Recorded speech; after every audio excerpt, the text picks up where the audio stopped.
ಬರ್ರಿ.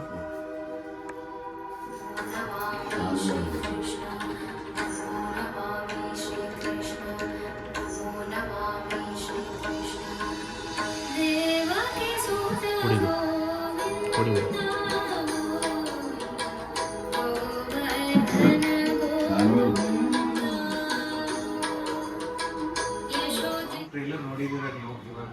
ಸೊ ಆ ಸಾಂಗಿನ ಬಗ್ಗೆ ಒಂದು ಎರಡು ಮಾತಿದೆ ಸರ್. ಇವರ ಒಂದು ಹಾಡು ಭಾಳ ಅತ್ಯುತ್ತಮವಾಗಿ ಮೂಡಿಬಂದಿದೆ. ಶ್ರೀ ಸಾಗರ್ ಇವರ ಏನು ಆಲ್ಬಮ್ ಮಾಡ್ತಾ ಇದ್ದಾರೆ. ಒಂದು ಒಳ್ಳೆಯ ಕಾನ್ಸೆಪ್ಟ್ ಇಟ್ಕೊಂಡು ಇವತ್ತಿನ ದಿವಸ ಈ ಒಂದು ಸಾಂಗ್ ಮಾಡ್ತಾ ಇದ್ದಾರೆ. ಇದು ಭಾಳ ಸಂತೋಷದ ವಿಚಾರ. ನಮ್ಮ ಭಾಗದಲ್ಲಿ ಈ ರೀತಿ ಪ್ರಯತ್ನಗಳು ಭಾಳ ವಿರಳ.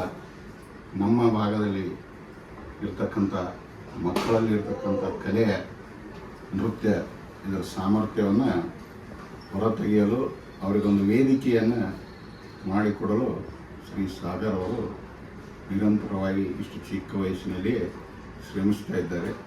ಈ ಹಾಡನ್ನು ಕೂಡ ಇದನ್ನು ನಾನು ಭಾಳ ಸೂಕ್ಷ್ಮವಾಗಿ ನೋಡಿದಾಗ ಯಾವ ರೀತಿ ಮೀರಾ ಶ್ರೀಕೃಷ್ಣನ ಪ್ರೇಮದಲ್ಲಿ ಲೀನಳಾಗಿ ಆ ಒಂದು ನಿರಾಕಾರ ಶಕ್ತಿಯನ್ನೇ ಶ್ರೀಕೃಷ್ಣನೇ ನನ್ನ ಪತಿ ಅಂತ ಒಪ್ಪಿಕೊಂಡು ಸಾಕಾರಗೊಳಿಸಿಕೊಂಡಳು, ಅವನನ್ನ ಅನುಭೂತಿಯನ್ನು ಪಡೆದಳು.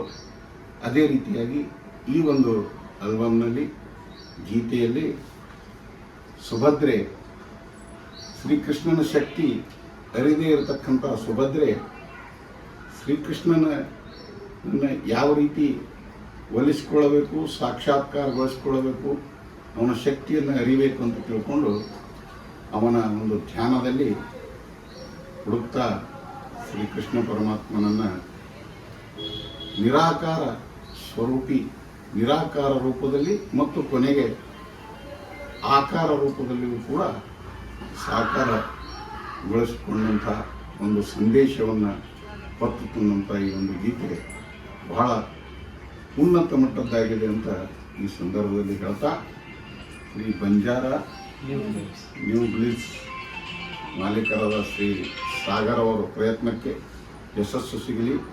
ಇನ್ನೂ ಇದೇ ರೀತಿಯಾಗಿ ಮುಂಬರುವ ದಿನಗಳಲ್ಲಿ ಇನ್ನೂ ಉನ್ನತ ಮಟ್ಟಕ್ಕೆ ಇವರ ಸೇವೆ ಸಾಗಲಿ. ನಮ್ಮ ಕಲಬುರಗಿ ಭಾಗದ ಒಂದು ಹೆಸರು, ಕೀರ್ತಿ ಇನ್ನೂ ಉನ್ನತ ಮಟ್ಟಕ್ಕೆ ಒಯ್ಯಲಿ ಅಂತ ತಿಳಿದು ನಾನು ಶುಭ ಹಾರೈಸ್ತೇನೆ. ಧನ್ಯವಾದ.